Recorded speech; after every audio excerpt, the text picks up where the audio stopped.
Hello there, everyone. So, as the title of the video suggests, what I wanted to share with you is if you're planning to run a triathlon, especially your first triathlon, and you feel that you do not have enough time to prepare for it, what are some of the best practices around it that can help you avoid injury? What sort of fitness level would you need? What can you do in that limited time frame that you have before the race? In my case, I registered for the Chicago Triathlon a week before the race day. And again, this is not me bragging about being able to run a triathlon. I believe most of the people would be able to achieve that. And ideally, you should never be running a triathlon if you haven't had enough time to prepare for it. But the opportunity was too good to pass, and I wanted to test myself. So what I want to share with you guys is the kind of fitness level you would need in order to be prepared for race day. What are the things that you can do to avoid injury? Knowing your strengths and weaknesses. Again, I'll be looking at it as a week worth of time frame. What I did in this past 7 days before race day, in order to be able to complete it. Again, my timings are kind of bad, which I'll share with you. But the intention of your first, it could be marathon, it could be triathlon, anything. The intention is to finish it. It's your first one. So a lot of support from the triathlon community. They have some great videos out there. I'll share some links in the description.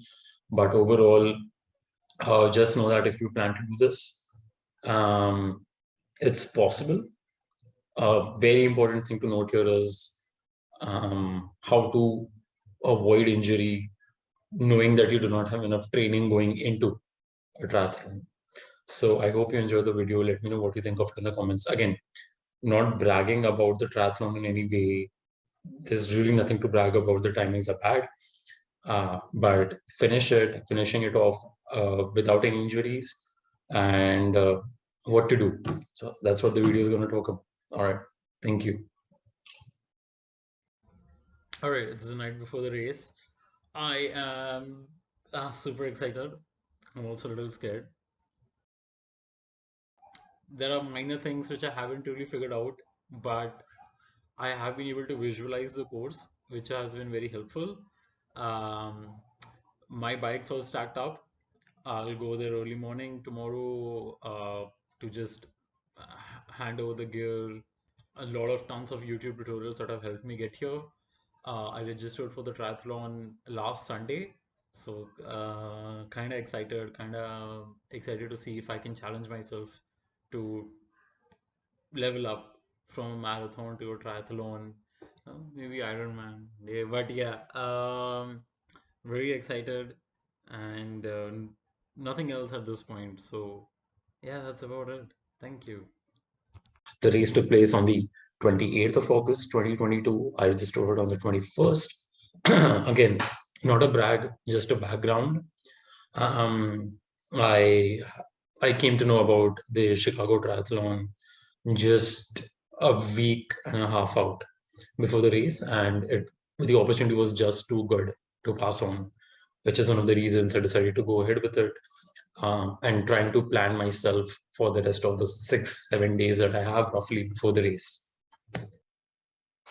All right. So I also wanted to share with you guys um, maybe some idea about the kind of physical fitness you need in order to complete the triathlon without injuring yourself or any kind of issues. So, just a rough idea, I'm doing close to 75 miles on average for the past 3 months in terms of walking. In terms of running, I haven't had a lot of time to do it in July. I did cycling close to 100 miles in the month of July, which was very helpful. Again, wasn't planned, just did it as a leisure activity. Wasn't really planning for a triathlon or anything like that. In the month of August, you could notice that I've only had around 45 miles of cycling, on 20 miles of running done. A lot of these don't account for indoor running and cycling, which I've done. But on average, the trend is that you need to be cycling at least 100 miles in a month. You need to comfortable and you need to be comfortable enough to run after you cycle. So if you're on the peloton, then once you're done with your cycling session, um, get on the treadmill, uh, go for it. 3 to 4 miles right as you get off. Give yourself a minute or two, compose yourself, and get on the treadmill in order to run, so that your calves are ready for the pain they're going to endure. And walking really helps. Walking a lot helps. I definitely do 10,000 steps. I think most people are able to achieve that goal. My 1 month average, which is the past month, is roughly 13,000 steps. And in the past week, obviously, there's been a lot of activity. So it's up to 16,000 steps. I've also used this time to let me show you my uh, past week worth of activities on the Fitbit. You could see some walking, running, and swimming that took place, just to make sure um, that I'm in the groove in order to do it on race day. Um, Tuesday is when I actually went onto the route to understand if I could bike comfortably. Again, the timings aren't that great. Wanted to make sure I don't overexert myself because I just have a week. A lot of walking, some running that took place on Thursday. On Friday, went for a swimming session and biking session. Now, talking about the results, well, after race day, when the results were uploaded, you can see that my final time for a sprint triathlon, which is half a mile of swimming, 15 miles of biking, and 3 miles of running, it's 2 hours, 3 minutes, 43 seconds. It's not good. I was hoping to complete the entire triathlon within 2 hours. I missed that by a margin, and I want to go over the reasons of how you can avoid such a situation, even if you have a week. So, what you should focus on. Um, Talking about my swim, I'm in the 10th percentile, so the bottom 10, which is like 90% of the people swam better than I did. I took 31 minutes. It's definitely the right amount of time to swim. I struggled with the swimming part. Um, I had to take a few breaks in between. I had to hold on to a boy, uh, or compose myself and continue forward. This was also the area where I had trained the least. So I went into Lake Michigan with really less experience what it's like swimming in open water. I would suggest, if you haven't done that and if you have just a week, please focus on your swim. If you have no experience now to swim in the open water, it's very different. I did train in a pool, but the pool I was training at is like 5 feet maximum in terms of depth. So I could always touch my feet to the ground without any issues. That's not how it works. I knew it, but just having it happen is a very different thing. It was my first time in open water. So yeah, that's it. Please focus on the swim part because that's the first thing that you'll be doing in a triathlon. Um, it's very important to go over the exact triathlon that you plan to run. And I looked at a lot of YouTube videos to understand the transition. Now, in Chicago Triathlon, there's this huge segment where after you get out of the swim, there's almost a quarter mile before you enter the transition area, and that becomes a part of T1.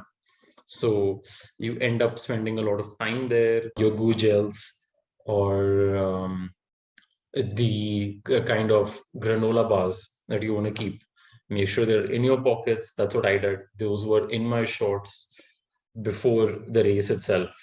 I had already set up my bottle on my bike. So just make sure you take care of these minor things that could impact the overall time in T1. Peloton indoors biking, I was training at being able to do 15 miles at the pace of 18 miles per hour. And as you can see on race day, outdoors, my final pace was 15.83. So I wanted to do it under an hour. That's what I was hoping for.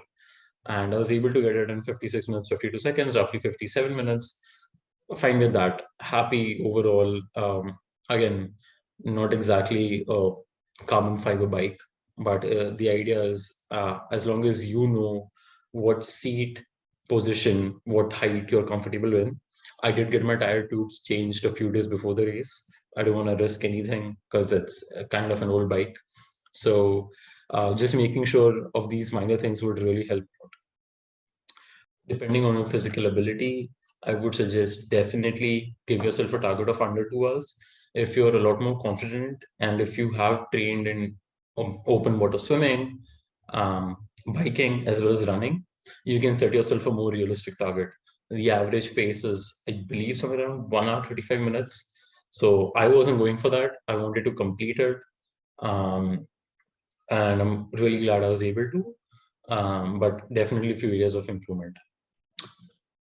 Another thing I wanted to talk about was I did get a cramp during the race. This was in the swim part itself. Another reason it took me so long. And at that point, I definitely felt I won't be able to continue. But again, having boys at multiple locations which you could hold on to really helped.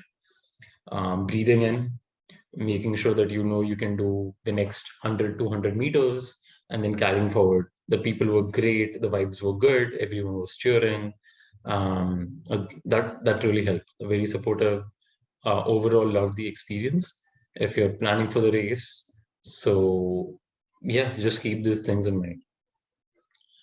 Finally, what I would like to say is number one, definitely make sure you have the fitness level that you need before you sign up for the race. And it would never be sufficient because you can always do better. But just understand that you need to, if you're doing the sprint triathlon, you need to swim for half a mile, then bike for 15 miles, and then run. Um, Train for at least two of these activities together, and definitely make sure a lot of the triathlon runners aren't swimmers, but they have training in open water swimming. So please keep that in mind. It's been a lot of fun. Thank you everyone for watching this video. I hope it was helpful.